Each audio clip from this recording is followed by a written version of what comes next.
Building on the success of the Cincinnati Bengals and other teams from previous years, the Denver Broncos implemented the zone run scheme with great success in the 1990s.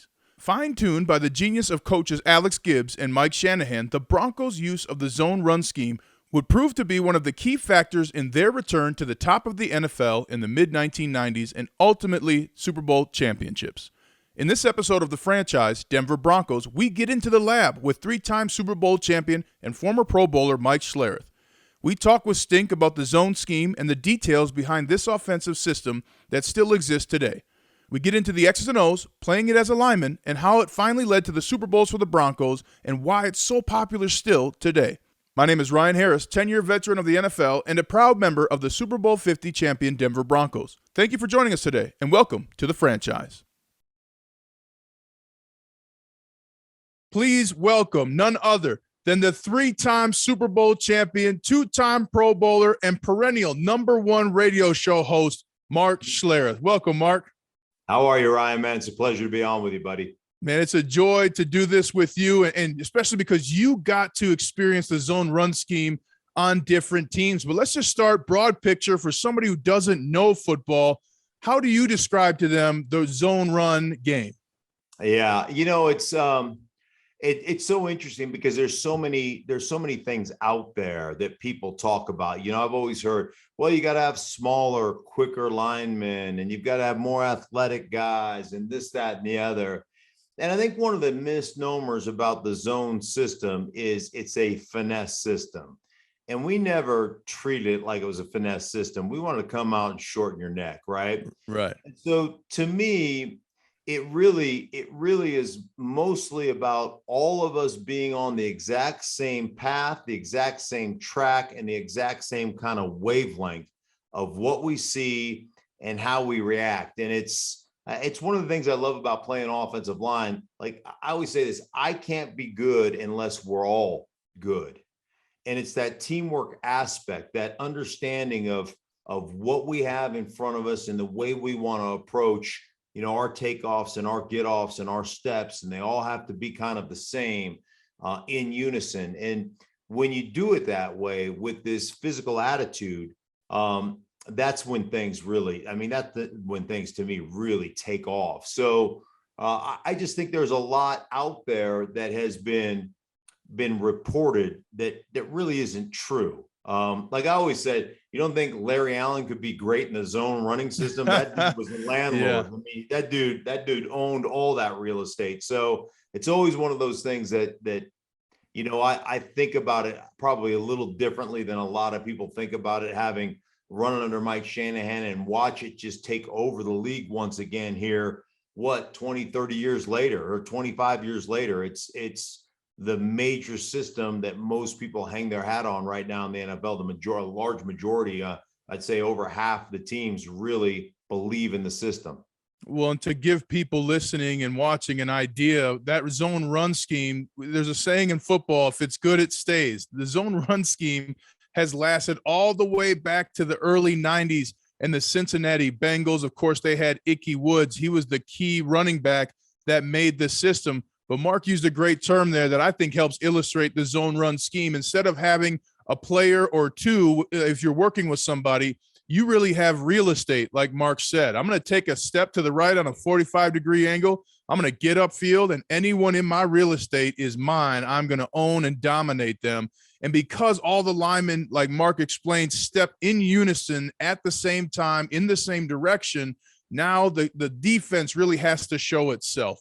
And if the defense goes with the step of the offensive line, that's when that cutback happens, meaning maybe the run was supposed to go to the right. The running back sees the flow of the defense, go with the offensive line, then they'll cut it back left. Now, that's the key. It could be 18-19. It's a very simple play call. 0 out slot 18, 1 out slot 19. And you have a combination of players working together next to each other if someone is in their real estate.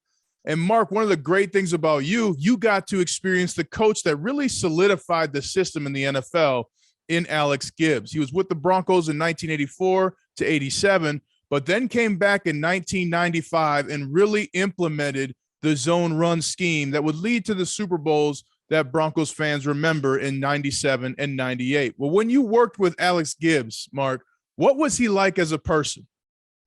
I always joke around. Alex and I, God rest his soul, dear friends. And I always say that he was either the best coach you ever played for or the worst coach you ever played for. There was no in between. You could either handle him or you couldn't. And that really was like, that was Alex in a nutshell, man. He would rip your ass. He would chew you out one side up, one side down the other. And you could handle that personality or you couldn't. And I always thought it was fun. You know, I thought it was great the way how hard we got coached and just how sold out we were for one another. And the other thing I loved about Alex is Alex would sit there and tell you, everything I coach, everything I know, I stole from a player. And so he got to the point where there really was this collaborative nature to what we were doing. He knew what he wanted to do.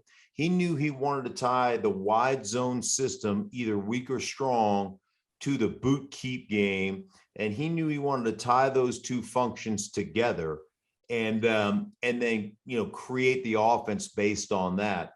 And so the coolest thing for me is that we would coach something or we would teach something, he would teach something, and it was an open forum in our room to where, you could say, hey, listen, I get where you're coming from and it looks good on this grease board, but let me tell you why that's not going to work. And so while we were doing it, it was like being in the lab, while we're going through it, we would make changes. And it was like, it was mandatory, the cuts on the backside on a wide, wide zone, 18, 19. So we got to the point where we're in Seattle and I'm playing against Cortez Kennedy, and Cortez Kennedy, when they were in an even front, would always be in like a 2-eye. And, we were taught at the time, early in my Broncos career, would cut the 2-eye. And so the problem with trying to cut a 2-eye is that 2-eye, and the 2-eye meaning, let me just explain this for those who are listening. When you're a guard, so if you're the guard right here, right, and the ball is here, okay, 2 technique is head up on the guard. A 2-eye right across your face mask. Right. 2-eye is the inside shade of the guard. 3 technique is the outside shade of the guard. Okay.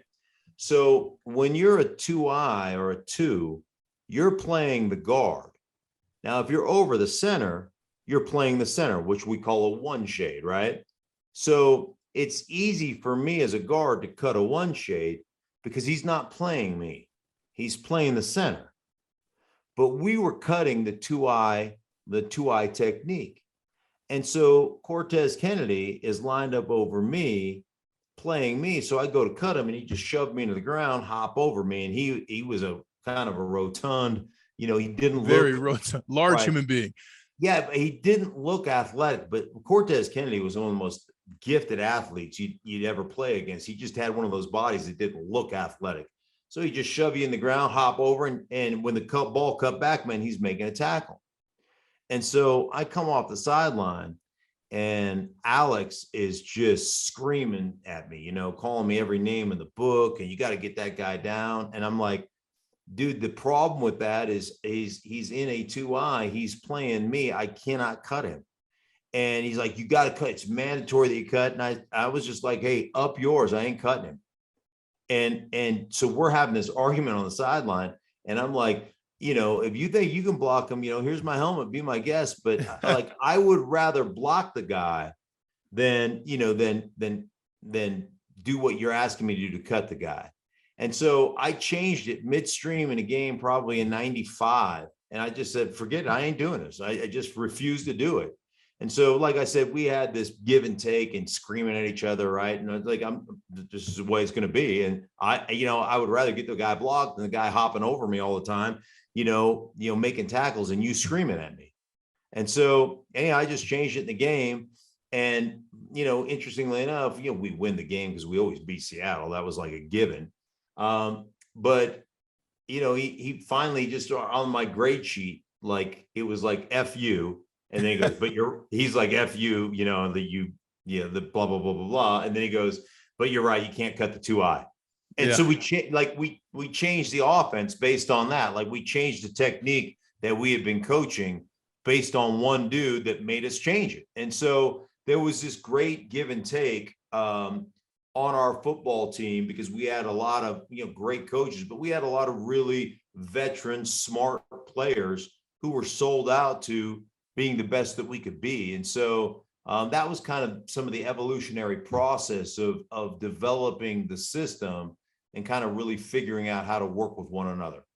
Well, and Mark brings up some great points there. And one of the foundations to me, and tell me if I'm wrong, Mark, is you have an answer for everything, whether it's in a game or if it's a different defense. The zone run game can really absorb any blitz, any formation, any front. It gives you options. And that to me is the most revolutionary aspect of it, because I played in the man run game when I was in college and when we had Josh McDaniels at the Broncos, but it leaves you without answers. In the zone run scheme, you always have answers. And so to get in the lab with you, the listener and the viewer, Mark and I are going to dive into the lab. Mark, the first thing I learned about the zone run game is so much happens that's irrelevant to the defense. And the first thing is you better anticipate that snap count. The ball is hiked before set hut, and that's a key for that zone run game. Mark, what would then Alex Gibbs teach next? Yeah, well, we're always jumping the snap count. You're right. So if it was on 2, we're going on 1 1/4, and we're all off the ball together all the time. So cadence becomes this sounds crazy, but give me a quarterback with a crappy cadence, and I'll show you a team that can't get anybody blocked. 100%. The cadence becomes paramount to our success. So you better be rhythmic. You better be on that rhythm, because we're all jumping that cadence. We're all jumping that snap count 100%. Then I like to think of the zone system. There's a couple of things that I really think were imperative to our success. And, and watching Terrell Davis go from a rookie getting 1,100 yards to 1,400 yards his second year, to 1,700 yards his third year, to 2,007 yards his fourth year, and watching that progression as we became more familiar with each other and what we were trying to do. That was part of the process. So one of the things I always think about is I want to be on, think about it as a train track at that 45-degree angle, right? I want to be on this train track, and we all want to come off on that same train track. So now if I get what we call a pirate stunt, an inside stunt, like I'm on a train track, and as that guy tries to cross my face, I know I've got my inside hip is covered by the center who's on that same train track. So I'm just going to let him go to the center, but I'm going to stay with him and kind of work him toward that center. And I think one of the things with the NFL teams I consult with now that I always talk about is you guys are in such a hurry to leave the line of scrimmage, right? Like, hey, my guy stayed out. We're double teaming like guard tackle and a bubble look. We're double teaming the defensive end 5 technique to that Mike linebacker. And as soon as that guy kind of hangs on the outside shoulder to tackle, guards want to climb right now. And one of the processes that we really talked about was hanging on that line of scrimmage as long as you could hang on that line of scrimmage. And one of the things that I always talk to teams about is at some point, the linebackers get antsy and they got a trigger. They got to make a decision. Are they going to flow over the top? Are they going to hit you in the back door? What are they going to do? So my thought process was always, I'm going to hang as long as I can to make sure I protect my center, my guard, or my tackle. I'm going to hang as long as I can, and I'm going to make that dude fire. I'm going to get him to be antsy. And so, like a lot of times, Ryan, when you're in a bubble look, the guard is uncovered and you're working with the center, what you'll see, guys, is take one step and then climb to the linebacker. And inevitably, with teams that are running a wide zone, what inevitably happens is you create right now, because you work right up to that linebacker as a guard, you create this natural eyeball for the back to go, oh, shoot, there's a big opening. Well, what happens 9 times out of 10 is the tackles guy slips off him back on the inside and makes the tackle for a 3-yard gain. And so one of the things I was consulting for this team, and we're watching wide zone versus that bubble look. And like, I can't tell you, probably 10 times we watched it, 8 times the defensive end on that 5 technique fell back off inside and made the tackle. And the guard was climbing right away because it was like, I don't see color on my first step, bam, go. Yeah. I'm like trying to get to my 3rd step before I make a decision, right? I'm trying to get that deep. And so this was my thought as a player, and this is something that we talked about and how the kind of the evolution of that continued on. I was like, what I would like to do is I'd like to hang here as long as I can hang here, and I hope the linebacker flows over the top. And the reason for me is if we get the cutback, at some point I'm going to get to the linebacker and we get a cutback, that linebacker flows back in. I'm going to hit him in the ear hole and try to break his freaking jaw, right? Mm-hmm. Because he ain't going to see me coming. I'll let him flow. And if we stay bounced and I hang with that tackle for that long, we bounce all the way to the outside. If that linebacker makes the tackle, we got a 9-yard gain. Yeah. I don't care if he makes the tackle. He's my guy. He's my assignment. I don't care. We got a 9-yard gain. So it was really like the timing, the effectiveness, how deep you can get, how long you can stay on the line of scrimmage. Those are all things that ultimately we became very adept at executing and hanging with those, those blocks and really taking the LOS, line of scrimmage to the second level. And that's really where it became an incredibly effective, tool for us. Well, and what Mark's talking about, running with the tackle, could easily be the center on the backside. Sure. Either way, no doubt you got some great holiday gifts for hanging in there with your tackle and hanging in there with your center, because it's a lonely place. If you're a tackle, you step left and that guy's kind of inside of you thinking, hey, I'm going to get a push from my guard. It never comes. He falls off, makes the tackle. Guard says, what happened? I always tell coaches, hey, if you're running the zone run, put a guard out there for a couple times at a tackle position. They'll start understanding how you need to come in and get a piece of that hip before you start going up. Right. But with your experience, Mark, in the zone run scheme with the legendary Alex Gibbs, which 3 factors do you think matter most in the zone run game? The running back, the offensive line, or the effectiveness of the passing game? Yeah, I think first and foremost, something that we coached exceptionally hard here was the entry points of the back. And so, I always think, and I still talk to teams today that don't coach this. The entry point of the back obviously changes. Like a lot of teams will change. They'll say, hey man, I want your entry point of the running back to be the inside hip of the tight end, right? Play side, if you're running strong. Mm-hmm. And so you all come off together as a zone, right?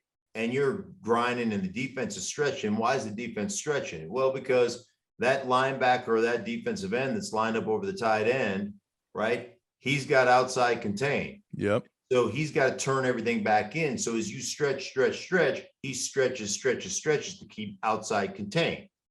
So if you're inside hip of the tight end, by the time the running back gets there, he's 4 yards removed from where the tight end lined up. And so our process was always inside hip of the tight end on the grass. Mm-hmm. So create your entry point on the grass. So pick out a point that's on that grass where the inside hip of the tight end is, and that's your entry point. Not where the tight end ends up or right. The tackle ends up, but where. So now as you're taking your path, you're coming into an entry. Now, if you just totally collapse that outside and you hook that Sam linebacker, you hook that defensive end and you get him 3 yards off the ball, bounce it outside. Make a corner tackle you, right? Because those guys don't want to tackle you anyhow. They get paid to cover dudes, right? So that was kind of that process. But when you hit it, and that guy has stretched, the D end stretch, and the center has gotten the reach, and you've cut off that backside, you've cut people, that cutback lane looks dramatic. It looks like, wow, you're cutting all the way back, across the center's face. But it's not, because he's removed 4 yards. So it's really basically 1 or 2 gaps removed. It looks like it's 4 or 5 gaps removed, but it really is just a 1 gap cut. And so that, to me, of all of us being on the same page, was critical. Then the other thing is, for our running backs, is understand the guy who's got the toughest assignment, right? So understand where the likelihood with anticipation. We always talk about, quarterbacks anticipating throws.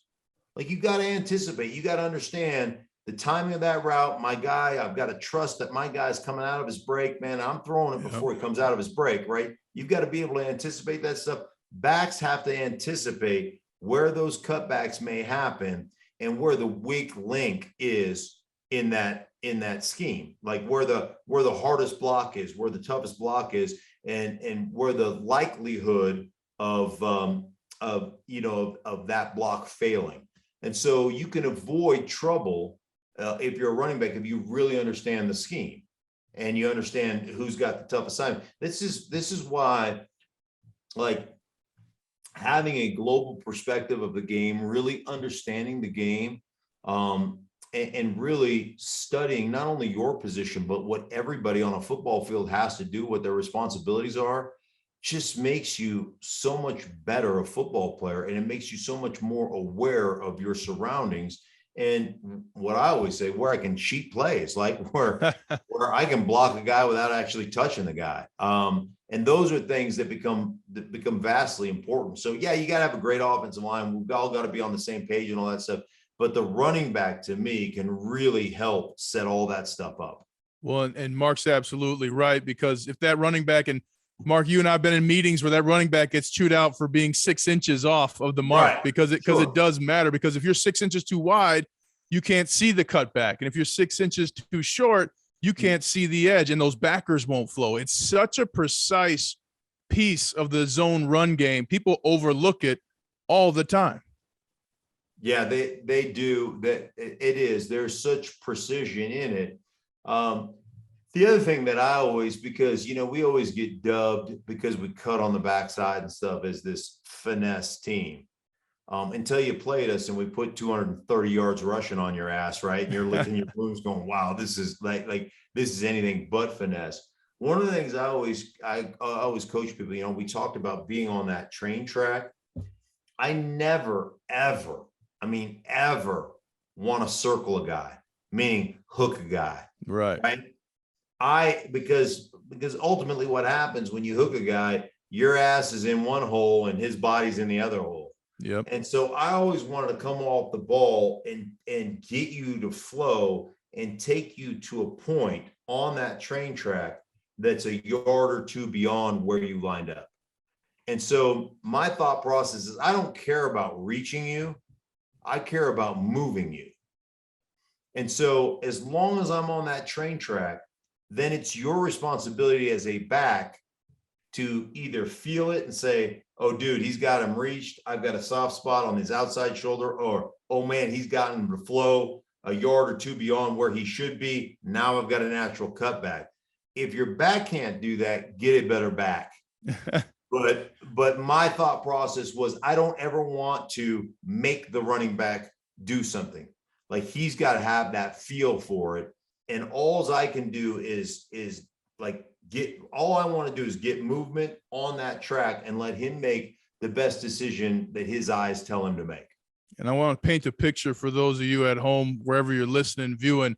Think about this. You get the handoff as a running back, you're going, but your eyes have to read. They teach the running backs, read the helmet of the front side lineman. So if it's inside the tackle or inside the tight end, like Mark said, okay, that running back, as he gets the ball, is looking, is my helmet outside of the helmet of my defender or inside of the helmet on my defender? And then they make a decision. I mean, that's what they have to do. That's the role and responsibilities they have. in this zone run scheme. And Mark, one of the things I love from the zone run scheme, you start running right and left, you get those guys running, but then all of a sudden you get what they call the tackle or the truck play, 18-19 truck. You got to run that truck up the alley. And as a tackle, you could pull. The rest of the line is doing that zone run, but all of a sudden you're about 4 or 5 holes wider. What plays did you like that were built off of the original wide zone run game? Yeah, like the whole truck series, they call it now in the West Coast, obviously they'll call it the transportation series, right? Yep. Where then sometimes it's all of a sudden it's down, the guard pulls out to the outside, and so they'll go truck, they'll go taxi, they'll go whatever they decide to name that thing. Off the wide zone, obviously the boot keep game is one of the things that I absolutely loved that came off our run game. And there's 2 types of play action. There's run action, which you don't even have to worry about pass pro. You're just coming off the ball like you're running the ball, right? And that's all the 18-19 handoff, fake 18-19 handoff, boot keep right, boot keep left, getting outside, and some of the throwback stuff that comes off of that. But like all the play pass and all the play action stuff, or the run action, play action, to me was when you ran it really well, you knew you were going to get explosives in the passing game. And for us as an offensive line, that stuff to me was essentially an automatic win. Yeah. And you better not lose on the backside of a naked or a boot.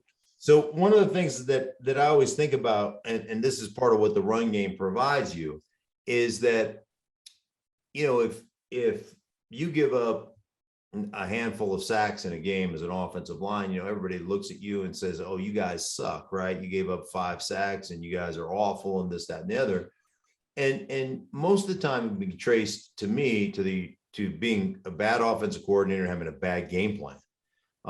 And so if you know and you understand how to run the ball, how to run the boot keep stuff, if you throw it 30 times, my thought process is always, all right, if we're going to throw it 30 times, how can I whittle that down to where we only have to hold up as a group maybe 10 times? Right.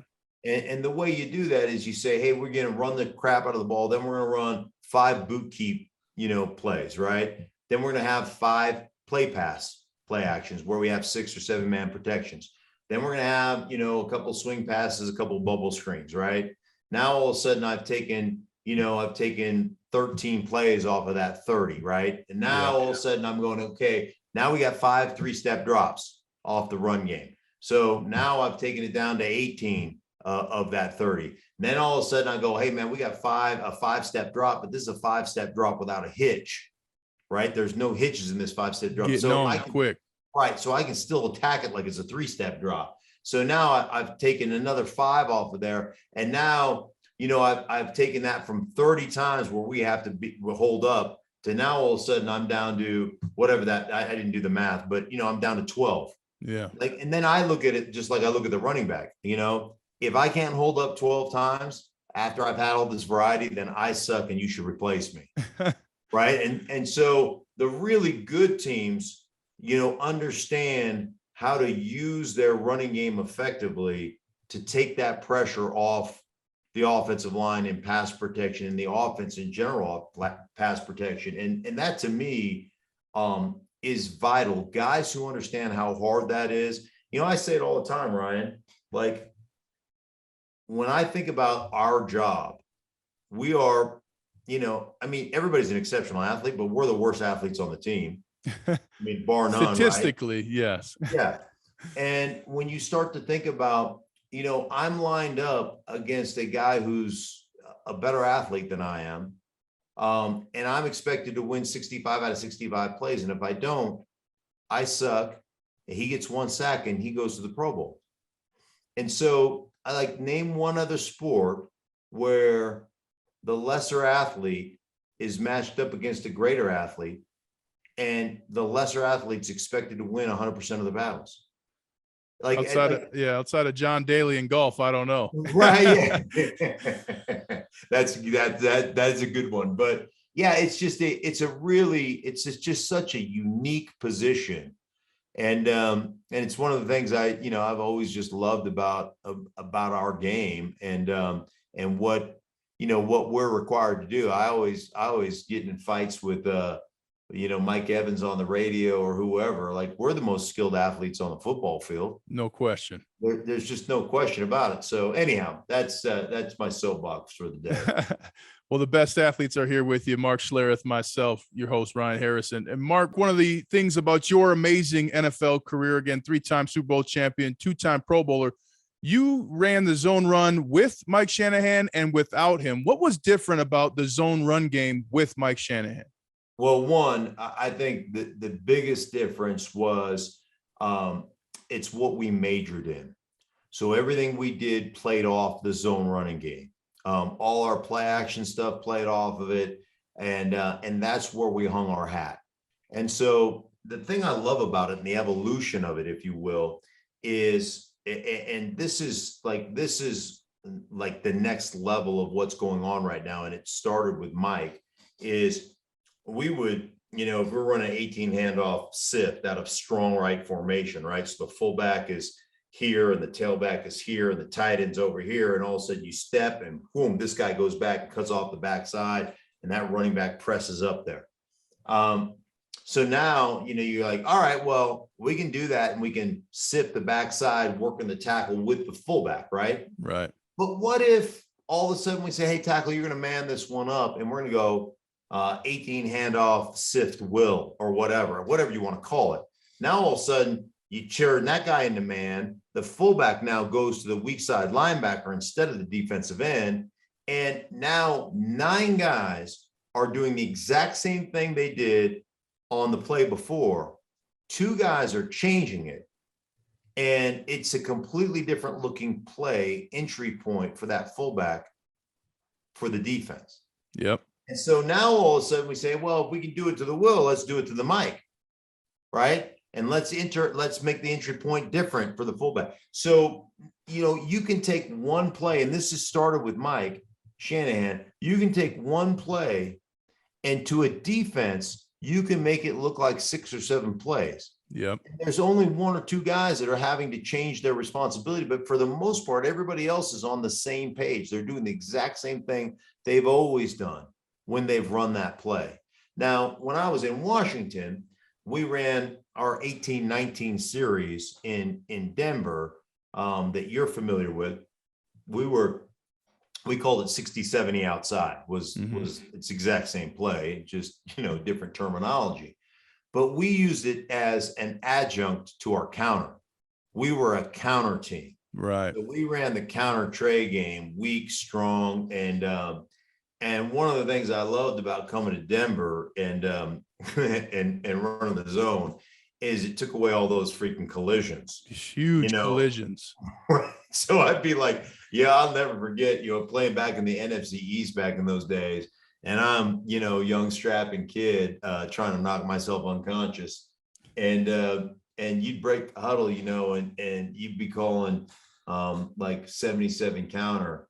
And you're trying to not look where you're going to pull, right? 100%. Don't make eye contact. Right. But you want to know who's down there, right? And all of a sudden you break the huddle and you just kind of peeking out the corner of your eyes. And you're looking at Lawrence Taylor down there, just spitting foam, right? Just frothing at the hoping bit. That you're coming that way. Yeah. And I just be like, I get in my stance and like, oh my God, this is going to hurt me a lot more than it's going to hurt him, right?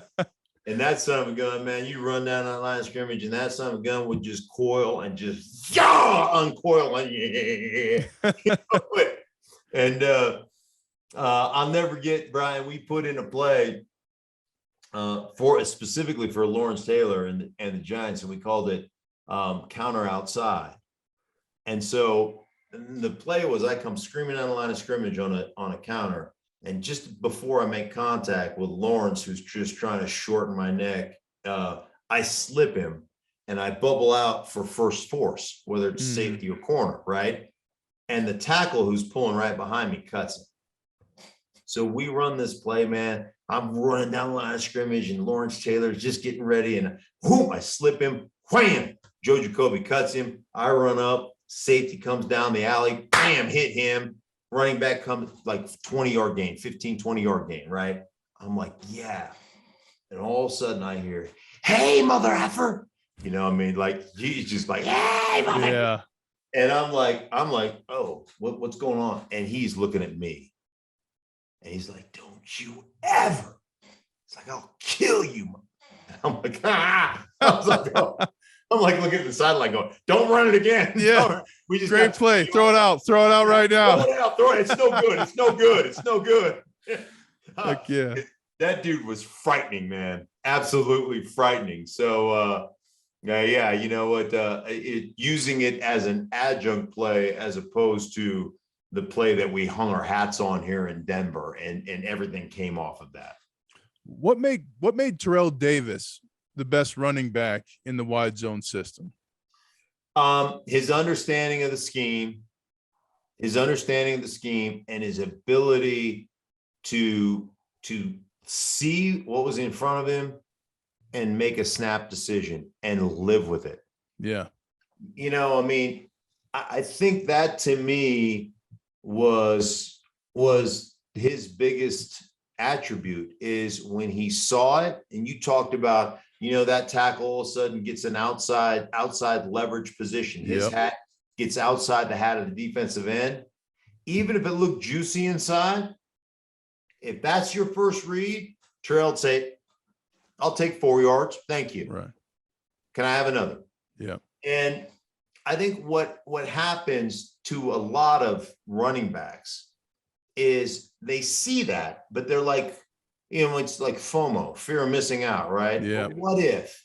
You know, I'm having a conversation. I was doing the Steelers versus Broncos game last year. And I'm talking about Najee Harris and like what he has to do to kind of take his game to the next level. And having this conversation with Mike Tomlin, and Mike is not only a great coach, but he's one of the great people. I don't know if you know Mike at all. I got to play for the Steelers at the end of my career. A gift to work with Mike. Yes. Like probably the best production meeting with a head coach I've ever been in. Hey, the greatest speaker arguably I've ever heard.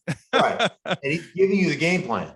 Yeah. Like he didn't care. He's like, hey, this is what we're going to do. This guy we're going to attack. This is something we got to avoid. Da, da, da, da, da, da. You know, he's giving you the whole thing. So I'm asking about Najee, and he says, hey, listen, you know, he's got to learn. He's got to learn that every meal isn't a buffet. Yep. And I was like, wow. He goes, sometimes you just eat the poo-poo platter. You know, you have the cheese, you have some crackers, you know, that sometimes that's all you get. That's all you get. And Terrell understood that every meal wasn't a buffet. Every time he touched the ball, it wasn't going 40. And he understood the value of a hard-nosed 3.5, 4-yard, grinded out, dirty play. Because it forces those backers to respect that outside zone the rest of the game. Right. And so he understood if that was the read, this may only be 4 yards, but it's going to be 4 ugly yards, and I'm okay with that. And so he just really understood the game at a higher level, and he understood the blocking schemes. The other thing is his ability, you know, when we ran a lot of 2-back back in those days, not as much 2-back obviously today, a lot of 1-back stuff, but he really understood the relationship between he and his fullback as well. Yeah. And so he was just really good from a spacing and a timing standpoint, understood the timing of the play. And I think that's something that a lot of people don't understand the nuance. And I think it's hard to really understand the nuance or create the nuance. You know, I mean, obviously today's game, it's more about, you know, preventing injury and being careful. And so it's hard to develop that timing, that nuance when you just don't practice as much. You know, it just takes a lot of time. And I'm not saying you got to grind it out and be in pads and beat each other up, but it still takes time and repetitions to make sure that footwork is on pace and you're on pace, and that running back is kind of hitting his third step before he decides, okay, am I pressing the hole? Am I cutting back? What am I doing? So all those things to me are part of what made Terrell really outstanding. We used to say it all the time. We'd be in a meeting and, you know, you I mean, we all miss blocks, right? You don't get a very good block. You don't get great movement, whatever it is. And that dude would make somebody miss. And we would all just kind of sit in that meeting room, be like, that dude makes up for a multitude of sins, man. Like he makes up for my sinful ways. Thank Tell you you. what, Thank Terrell you. Davis, the forgiver, he would forgive his linemen with the way he ran, and Mike Yeah. Shanahan making it the staple, the one meal that you knew was going to get served by the Denver Broncos every time you faced them. And Alex Gibbs, the legendary offensive line coach who paired the outside run zone game with the play action pass, with the boot game. For the last question, Mark, any kind of memories you have of sayings of Alex Gibbs, the late, great offensive line coach? I've got the Alex, and right in one of my drawers here, I've got the Alex Gibbs Sacred Scriptures. So we had a guy on our team by the name of Casey Jones. And I don't know, Casey Jones probably played for us 5 or 6 years. Casey Jones had worse knees than me, believe it or not, coming out of school. Great hands, unbelievable hands, undersized center, super smart. And backed up here. I don't know how much he played, but he backed up here. He was just a great guy, great player. It's always one of those guys that could have been like a perennial All-Pro, but he played behind Tommy Nalen, and he had some really bad wheels. But just one of the guys we really respected. And he had a notebook, and we would always say, your job in this meeting is to write down anything Alex says that is just insanely ridiculous, right? And so we had a book of the sacred scriptures, and the majority of them I can't share with you because they're so bad, right? They're just so, but they were ridiculous. The things that he would say to us, the things that that we would talk about. And I will tell you, man, he was a great coach and a really smart, really great man. And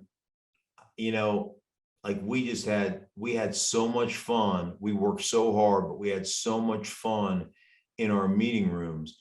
And I will tell you that I was a Pro Bowler and won a Super Bowl before I got to Denver, and he made me an exponentially better football player, more aware.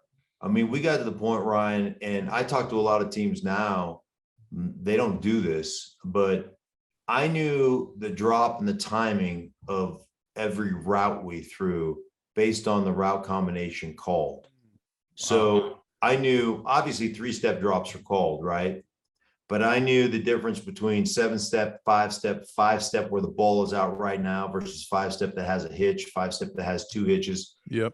And so we would constantly change our pass sets based upon, hey man, if we get deep over, that's going to be, hey man, they're going to hold the ball forever. I know that, coming out. So, all your curl flat combination, your hey, this is dragging, this is whatever that combination is, stick routes, like you knew how quickly the ball was going to be out based on the route combination. And so you could take a 5-step drop that you knew was gone. Even if I whiff, he's not getting there. So I'm going to run block this 5-step drop. Love it. The level of knowledge and the intricate nuance of the game, man, we were coached on that stuff on a consistent basis. And it just made us, to me, it made us the best group in football at the time. And so, that was Alex Gibbs' attention to detail. I'll tell you the other thing real quick about Alex, and I told you this earlier when we started this program, was Alex will tell you there's not a play that I haven't stole, or a technique that I teach that I haven't stole from a player. And I was always the first guy in the facility. I was always in at about 5, because I always had to do an hour or 2 of rehab before I wanted to start watching film as a group at 7:30. And then, we'd have our team meeting at 9. And inevitably, almost probably three times a week, 2 times a week, Alex would come down to the training room, be 5:15 or whatever, and be like, hey man, we're going to install this play. And just want your opinion on how you would block this. Like what technique, what left tackle, what was the footwork, or left guard, right, be a center, right guard, right tackle. What do you think we should call this, right? And we would sit down there and it'd be 15 minutes and we'd go through, I know you ran this in Washington a bunch. We haven't really run it here. What's the nuance of this? What do you got to be careful of? What do you got to look for? And so we'd put it in, and then, he'd walk up in front of the team meeting and install it, just exactly what we talked about. And I always really appreciated the fact that he would reach out to his players and say, man, I don't know this very well, or I know this, but I don't like it. What are we doing wrong? What's not right about this? And that you could sit down there and have a conversation with him about, well, let me tell you, I understand why you guys are trying to do this, but let me tell you why in a game it doesn't work, right? And you've been around coaches that don't want to have anything to do with that. You're doing it the way I'm telling you to do it. You don't do it this way, you're going to be graded down or whatever. And you're like, well, grade me down because it doesn't work. Alex would come to you and say, hey man, what is it about this? Why is this play not successful? What are we not doing right? And you could have those kind of man-to-man conversations with him, and he'd be like, done. That makes sense to me. And I always just really loved it. And it just wasn't me, it was our whole group, but that's kind of relationship that we had. Great coaches, great leaders, always empower and enlist the expertise of those they are leading and coaching. And you never know what's going to happen in a football game, but when you use the zone run game, you're going to be pitching some strikes. Thanks so much, Mark. You got it, Ryan. Take care. By the way, I like our setup here. I mean, we got the great minds think alike. This is so offensive line of the two of us. We got to have books. We got to show we got the knowledge. You know what I mean? We got to show we got the knowledge. Absolutely.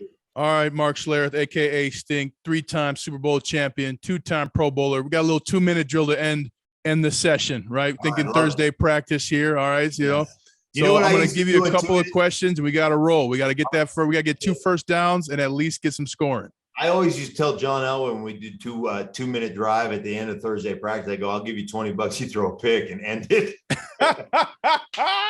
every time. I tried everything, but I didn't try that. And there's a couple of quarterbacks I think would have given it to me about week 7, week 8. You know what I mean? To get us off of there. Every now and again, he'd give it to you. Yeah. Well, here we go. 1:53 is on the clock. You got 2 timeouts, and we're rolling. Tell us something about John Elway that nobody knows unless they played with him.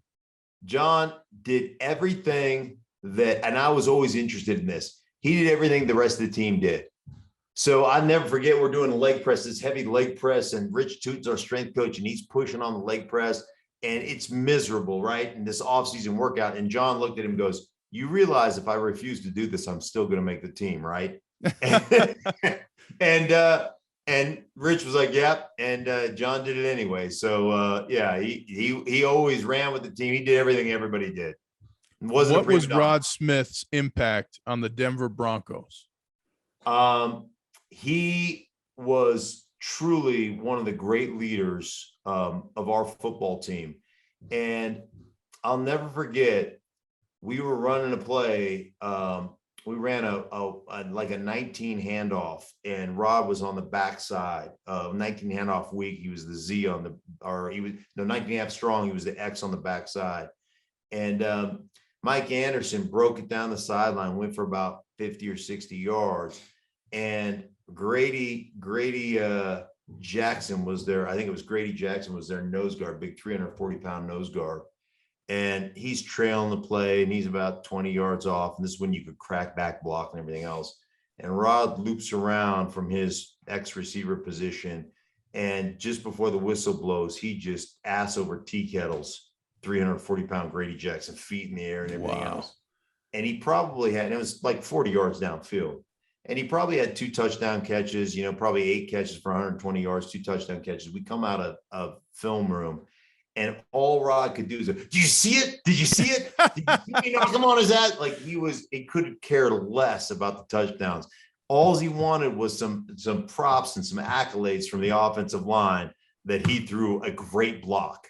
And that was Rod, man. That was who he was. Complete player. Yeah. What was the funniest? When was the time that Shannon Sharp had you laughing the most as a team?